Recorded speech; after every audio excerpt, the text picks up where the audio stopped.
আল্লাহ এতদিন আপনার হুকুম পালন করি নাই, আল্লাহ শয়তানের ওয়াসওয়াসায় পড়ে করছি গো, আপনি মাফ করে দেন।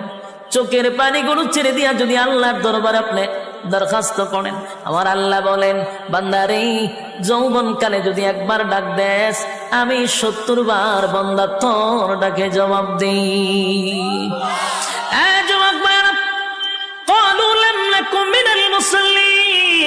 যারা দুনিয়ার জমিনে মুসল্লি ছিল না তারাই তো জাহান্নামী, এক নম্বরে জাহান্নামে যাওয়ার কারণ।